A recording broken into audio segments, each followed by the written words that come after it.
Hi అండి. అందరికీ నమస్కారం. Welcome to my channel. ఈ వీడియోలో ఏపీ ప్రభుత్వ ఉద్యోగులకు మరియు పెన్షనర్లకు ఒక తీపి కబురు. ఏంటంటే ఐఆర్ టేబుల్ విడుదల. ఇచ్చిన మాట నిలబెట్టుకున్న చంద్రబాబు. పూర్తి వివరాలు వీడియోలో తెలుసుకుందాము. వీడియో ఎక్కడే కానీ స్కిప్ చేయకుండా ఎండ్ వరకు చూసేయండి. అప్పుడు ఇన్ఫర్మేషన్ పూర్తిగా అర్థమవుతుంది. అలాగే వీడియో చూస్తున్న ప్రతి ఒక్కరూ లైక్ చేయండి ఫ్రెండ్స్. ఈ వీడియోని తోటి ఉద్యోగ పెన్షనర్ మిత్రులతో అయితే షేర్ చేయండి. కొత్తగా చూస్తున్న వారు మన ఛానల్‌ని సబ్స్క్రైబ్ చేసుకోండి. సబ్స్క్రైబ్ చేసుకోవడం వల్ల నేను చేసే ప్రతి ఒక్క వీడియో మీ వరకు రీచ్ అవుతుంది. ఇక ఆలస్యం చేయకుండా వివరాల్లోకైతే వెళ్ళిపోదాము. ఫ్రెండ్స్, ఇక విషయానికి వచ్చినట్టయితే ఆంధ్రప్రదేశ్ రాష్ట్ర వ్యాప్తంగా నివసిస్తూ ఉన్నటువంటి లక్షలాది మంది గౌరవనీయులైన ప్రభుత్వ ఉద్యోగులు, ఉపాధ్యాయులు, అలాగే కార్పొరేషన్లలో అహర్నిశలు సేవలు అందిస్తున్న సిబ్బంది తమ జీవితాంతం ప్రభుత్వ సేవకు అంకితం చేసిన, ప్రస్తుతం విశ్రాంత జీవితం గడుపుతున్న పెన్షనర్ల కుటుంబాలు ఎంతో కాలంగా ఆశగా, ఆతృతగా ఎదురుచూస్తున్న ఒక అద్భుతమైన శుభతరుణం ఎట్టకేలకు మన ముందుకొచ్చేసింది. రాష్ట్రంలో కొత్తగా ఏర్పాటు కాబోతున్నటువంటి 12వ వేతన సవరణ సంఘం 12th పీఆర్సీ ప్రక్రియకు సంబంధించి ఇప్పుడు అత్యంత కీలకమైన అడుగు అయితే పడుతున్నాయి. ఇది కేవలం ఒక పరిపాలనా పరమైన ప్రక్రియ మాత్రమే కాదు. లక్షలాది కుటుంబాల ఆర్థిక భవిష్యత్తును మరియు జీవన ప్రమాణాలను నిర్ణయించే ఒక గొప్ప పరిణామము. సాధారణంగా ఒక పీఆర్సీ అమలులోకి రావడానికి ముందు ప్రభుత్వం ఉద్యోగులకు ఇచ్చే తక్షణ ఆర్థిక వెసులుబాటునే మనం మధ్యంతర భృతి లేదా ఐఆర్ అని పిలుస్తాము. సో, పూర్తి స్థాయి జీతాల సవరణ జరగడానికి అన్ని శాఖల నుంచి సమాచారాన్ని సేకరించి నివేదికలు సిద్ధం చేయడానికి చాలా సమయం పడుతుంది కాబట్టి ఈలోపు ఉద్యోగుల చేతికి అందాల్సిన తాత్కాలిక ఉపశమనం ఈ ఐఆర్. ఐఆర్ విషయంలో ఇప్పుడు ఒక స్పష్టమైన మరియు అధికారిక సమాచారం బయటకు రావడం వల్ల ఉద్యోగ వర్గాల్లో కొత్త ఉత్సాహం నెలకొంది. ప్రస్తుతం సచివాలయ వర్గాల్లో మరియు వివిధ ఉద్యోగ సంఘాల నాయకుల మధ్య 30% ఐఆర్ గురించి అత్యంత ఆసక్తికరమైన మరియు లోతైన చర్చలు జరుగుతున్నాయి.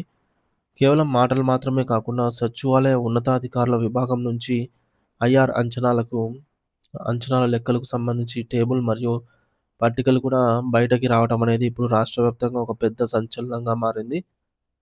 పట్టికల ఆధారంగా ప్రతి క్యాడర్ ఉద్యోగికి ఎంత మేర లబ్ధి చేకూరుతుందో అధికారులు ఇప్పటికే ఒక అంచనాకైతే వచ్చారు.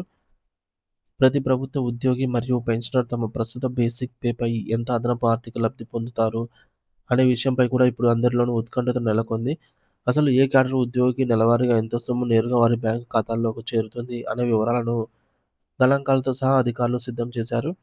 సాధారణంగా కొత్త పీఆర్సీ నివేదికను ప్రభుత్వం ఆమోదించి అది క్షేత్రస్థాయిలో అమల్లోకి కావడానికి అనేక సాంకేతిక కారణాలు మరియు ఆర్థిక వనరుల క్రోడీకరణ వల్ల చాలా నెలల సమయం అయితే పడుతుంది. అయితే ఈ సుదీర్ఘ కాలంలో ఉద్యోగులు నష్టపోకుండా ఉండేందుకు ప్రభుత్వం ఇచ్చే ఒక రకమైన ఆర్థిక వంతెనే ఈ యొక్క ఐఆర్. రోజురోజుకు సమాజంలో పెరిగిపోతున్న ద్రవ్యోల్బణం మరియు విపరీతమైన ధరల పెరుగుదల వల్ల సామాన్య ఉద్యోగులు తమ నెలవారీ బడ్జెట్ను సర్దుబాటు చేసుకోలేక ఇబ్బందులు పడుతూ ఉన్న తరుణంలో ఈ యొక్క తాత్కాలిక ఊరట ఎంతో అవసరము. అయితే ప్రస్తుతం మార్కెట్‌లో ఉన్న పరిస్థితులను మనము ఒకసారి గమనిస్తే నిరంతరం వస్తువుల ధరలు, ముఖ్యంగా వంట నూనెలు, అలాగే పప్పులు మరియు కూరగాయల ధరలు ఆకాశాన్ని తాకుతున్నాయి. దీనికి తోడు పెట్రోల్ మరియు డీజిల్ ధరలు కూడా క్రమంగా పెరుగుతూ ఉండటంతో రవాణా ఖర్చులు కూడా భారంగా మారాయి. పిల్లల పాఠశాలల ఫీజులు, పుస్తకాల ఖర్చులు మరియు హాస్పిటల్ వైద్య ఖర్చులు విపరీతంగా పెరిగిపోయిన ఈ క్లిష్ట పరిస్థితుల్లో ఉద్యోగులు తమ గౌరవప్రదమైన జీవన ప్రమాణాలను కాపాడుకోవడానికి కనీసం 30% ఐఆర్ ఇవ్వాలని ఎప్పటినుంచో గట్టిగా డిమాండ్ అయితే చేస్తున్నారు. వారి కోరికలకు మరియు క్షేత్రస్థాయి అవసరాలకు అనుగుణంగా ఇప్పుడు ప్రభుత్వం 30% ప్రాతిపదిక లెక్కన లెక్కలను సిద్ధం చేయడం నిజంగా ఒక విశేషము. సో, రాష్ట్ర ముఖ్యమంత్రి అయినటువంటి శ్రీ నారా చంద్రబాబు నాయుడు గారు గత ఎన్నికల ప్రచార సమయంలో ఉద్యోగ వర్గాలకు ఒక బలమైన మరియు నమ్మకమైన భరోసా ఇచ్చారు. గత ప్రభుత్వ హయాంలో ఉద్యోగులు ఎదుర్కొంటున్న ఆర్థిక ఇబ్బందులు, ముఖ్యంగా జీతాల చెల్లింపులో జరిగిన జాప్యం మరియు ఏళ్ల తరబడి పెండింగ్‌లో ఉన్నటువంటి బకాయిల వల్ల వారు పడ్డ కష్టాలను ఆయన స్వయంగా గమనించారు. అందుకే కూటమి ప్రభుత్వం అధికారంలోకి వస్తే ఉద్యోగుల సంక్షేమానికి తాము మొదటి ప్రాధాన్యత ఇస్తామని, సకాలంలో ఐఆర్ మరియు పీఆర్సీలను అమలు చేస్తామని చెప్పేసి ఆయన హామీ ఇచ్చారు. ఆ హామీ నిలబెట్టుకునే దిశగా ఇప్పుడు ప్రభుత్వం చాలా వేగంగా అడుగులు వేస్తోంది. మరి ఇప్పటికే ప్రభుత్వం ఉద్యోగులకు సంబంధించి సుదీర్ఘకాలంగా పెండింగ్‌లో ఉన్నటువంటి డీఏ మరియు డీఆర్ బకాయిలను క్లియర్ చేసి, ఈ నెల జీతాలు మరియు పెన్షన్లతో కలిపి నేరుగా బ్యాంకు ఖాతాల్లో జమ చేయడం ద్వారా తన చిత్తశుద్ధిని నిరూపించుకుంది. మరి ఈ నెలలో అందిన డీఏ బకాయిల వల్ల ఉద్యోగులకు కొంతవరకు ఆర్థిక ఊరట లభించినప్పటికీ, ఇప్పుడు దీనికి అదనంగా మరొక 30% ఐఆర్ కూడా తోడైతే వారి నెలవారీ జీతాలు మరియు పెన్షన్లు భారీగా పెరుగుతాయి. ఇప్పుడు వివిధ బేసిక్ పే వారీగా ఏ ఉద్యోగికి ఎంత ఐఆర్ అమౌంట్ వస్తుందో వివరంగా అయితే చూద్దాము. ఏపీ రాష్ట్రంలో ఒక సాధారణంగా 4వ తరగతి ఉద్యోగికి లేదా కనీస పెన్షన్ పొందే ఒక పెన్షనర్ యొక్క బేసిక్ పెన్షన్ అనేది రూ. 20,000 అని అనుకుందాము.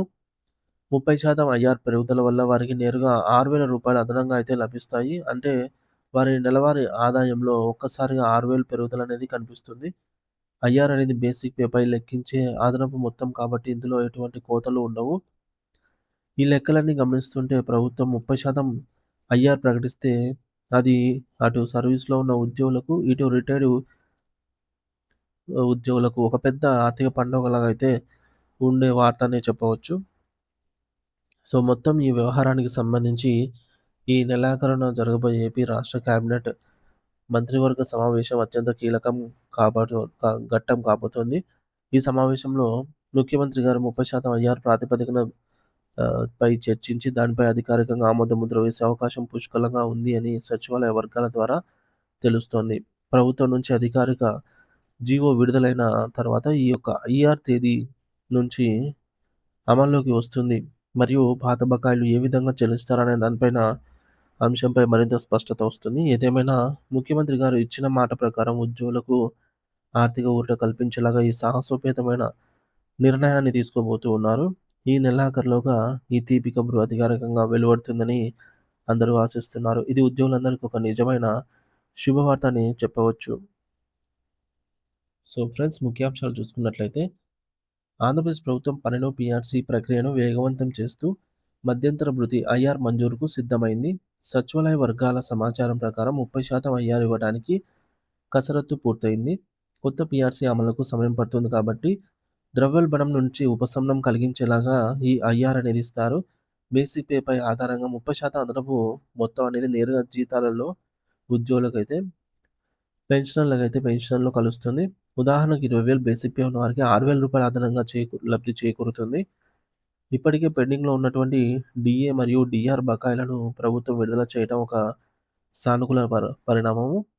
ఈ నెలాఖరున జరిగే కేబినెట్ సమావేశంలో ఐఆర్‌పై అధికారిక నిర్ణయం మరియు జీవో వెలువడే అవకాశం అనేది స్పష్టంగా కనిపిస్తుంది.